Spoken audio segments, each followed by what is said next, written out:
ఇటీవల భారీ వర్షాలు వరదలతో నష్టపోయిన తెలంగాణ రాష్ట్రానికి వెంటనే తగిన ఆర్థిక సహాయం అందించాలని ముఖ్యమంత్రి రేవంత్ రెడ్డి మరోసారి కేంద్ర ప్రభుత్వానికి విజ్ఞప్తి చేశారు. ఆపదలో ఉన్న ప్రజలను ఆదుకునేందుకు ఎలాంటి షరతులు లేకుండా నిధులు విడుదల చేయాలని కోరారు. విపత్తు నిధుల వినియోగం విషయంలో కేంద్రం అమలు చేస్తున్న కఠినమైన నిబంధనలు సడలించాలని అభిప్రాయపడ్డారు. ఇప్పుడున్న నిబంధనలు చూస్తే తెలంగాణ రాష్ట్రం మొత్తం మునిగిపోయినా ఎన్డీఆర్ఎఫ్ లో అందుబాటులో ఉన్న 1350 కోట్లలో ఒక్క రూపాయి కూడా రాష్ట్ర ప్రభుత్వం వాడుకునే పరిస్థితి లేదని ముఖ్యమంత్రి కేంద్ర అధికారుల బృందం దృష్టికి తీసుకెళ్లారు. 1 కిలోమీటర్ రోడ్డు దెబ్బతింటే కేవలం 1 లక్ష రూపాయలు ఖర్చు చేయాలని రేట్లు నిర్ణయించారని, దీంతో తాత్కాలిక మరమ్మతులు కూడా చేపట్టే పరిస్థితి లేదన్నారు. రాష్ట్రంలో జరిగిన నష్టంతో పాటు ఇక్కడ అమల్లో ఉన్న ఎస్ఎస్ఆర్ రేట్ల వివరాలను కూడా కేంద్రానికి నివేదిస్తామని, వాటిని పరిశీలించి విపత్తు సాయం అందించాలని ముఖ్యమంత్రి అన్నారు. ఇటీవల కురిసిన భారీ వర్షాలతో రాష్ట్రంలో అపార నష్టం సంభవించిందని ముఖ్యమంత్రి వివరించారు.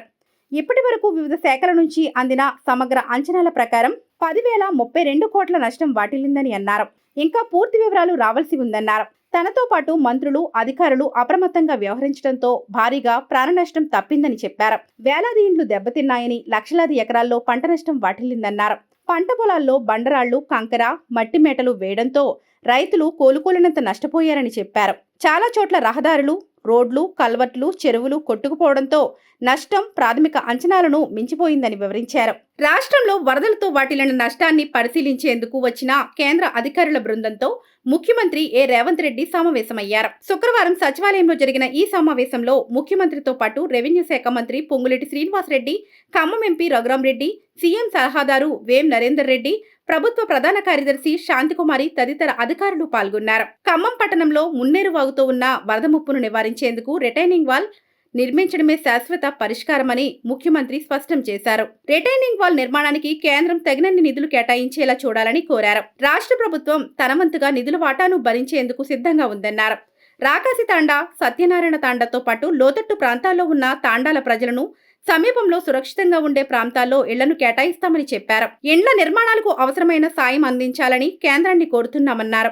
వరదలు, ప్రకృతి విపత్తులు సంభవించిన తర్వాత ఆదుకోవడం కంటే నివారించే చర్యలపై ఎక్కువ దృష్టి సారించాలని ముఖ్యమంత్రి అన్నారు. వర్షపాతం, హీట్ వేవ్ లాంటి పర్యావరణానికి సంబంధించిన విపత్తులపై వీలైనంత ముందుగా హెచ్చరికలు జారీ చేసేలా ఏర్పాట్లపై ఎక్కువగా దృష్టి సారించాలని కేంద్ర బృందానికి ముఖ్యమంత్రి సూచించారు. భవిష్యత్తులో వరదలు వచ్చినప్పుడు ఆదుకునేందుకు తక్షణ సహాయక చర్యలు చేపట్టేందుకు రాష్ట్రంలోని వివిధ జిల్లాల్లో ఉన్న పోలీస్ బెటాలియన్లను ఉపయోగించుకుంటామని సీఎం తన ఆలోచనలు కేంద్ర బృందంతో పంచుకున్నారు. ప్రతి బెటాలియన్లో ఎంపిక చేసిన 100 మందికి ప్రత్యేక శిక్షణను అందిస్తామని అన్నారు. వారికి అవసరమైన పరికరాలు, శిక్షణ, నైపుణ్యం నేర్పేందుకు ఎన్డీఆర్ఎఫ్ సాయం కోరుతున్నామని అన్నారు. మేడారం అటవీ ప్రాంతంలో ఇటీవల దాదాపు 50,000 ఎకరాల్లో చెట్లు నేలమట్టమైన సంఘటన సమావేశంలో చర్చకు వచ్చింది. అటవీ ప్రాంతంలో జరిగినందున ఎలాంటి ముప్పు వాటిల్లలేదని, మైదాన ప్రాంతంలో జరిగితే భారీ ప్రమాదం వాటిల్లేదని ముఖ్యమంత్రి అభిప్రాయపడ్డారు. దేశంలో ఇప్పటి వరకు ఇలాంటి సంఘటన జరిగినట్లు తమ దృష్టికి రాలేదని కేంద్ర బృందం అభిప్రాయపడింది. అందుకే కేంద్రం నుంచి నిపుణుల బృందాన్ని పంపించి శాస్త్రీయంగా అధ్యయనం చేయించాలని ముఖ్యమంత్రి కోరారు.